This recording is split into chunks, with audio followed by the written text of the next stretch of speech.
It is usual to write the word danger in big red letters, and so Harry thought that the danger could not be very great, and he lifted down the heavy jar, put it on the table, and took off the lid. At once, out came Old Ferocious, roaring like a lion.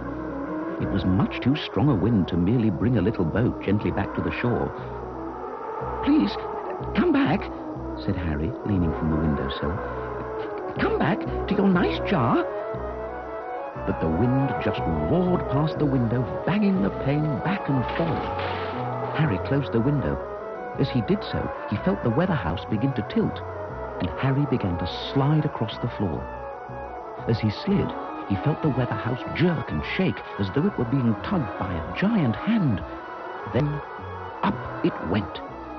"Bloop!" cried the little cloud, and hid himself in Mrs. Brollys' bag. The little breeze slid down a crack in the floorboards. "Don't go," said Harry.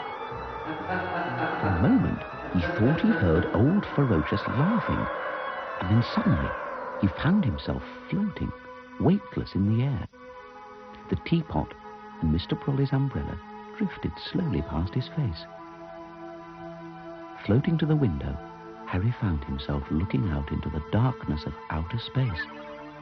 Only a few distant stars were to be seen, until Wilkins drifted past. He was the only flower to go into space all by himself, and when, some time later, an American spaceship on its way to Mars took Wilkins' photograph and sent it to control at Houston, there was a great deal of excitement. Who had put this yellow plant into space? The scientists all asked one another. How had it been done? Many explanations were made, but no one guessed that it had been done by a small boy in pajamas. Inside the weather house, Harry sat wrapped in Mrs. Brollys' quilt, trying to keep warm in the growing cold. Looking down at the quilt, he noticed 2 new patches had been sewn into the pattern. They showed the weather house in space, and Harry floating alone in the blackness, with the quilt wrapped round him. Mrs. Brollys' magic had made the 2 new patches to tell Harry what he must do. A cold shiver ran down Harry's spine, as wrapped tightly in the patchwork quilt, he walked out into space. With the quilt shaped like a rocket ship, Harry was able to zoom over towards Wilkins. He took the flower by its leaf, and together they made their way back to the safety of the weather house. When Wilkins was once more standing on his sill, Harry gazed out from the window. Far, far away, the planet Earth was spinning like a beautiful blue bubble.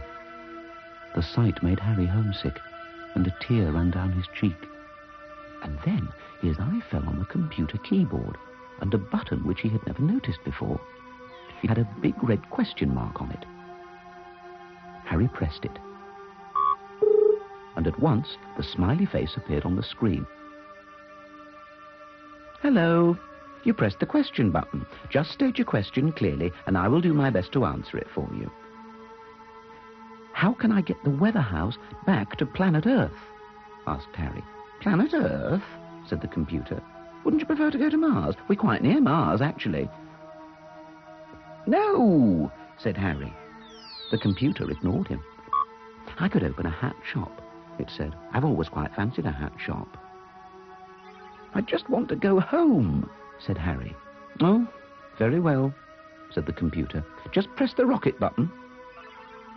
Harry looked down at the keyboard, and sure enough, there was another button, which he had never seen before. "Do you make these new buttons?" he asked. But the computer merely sniffed and switched itself off.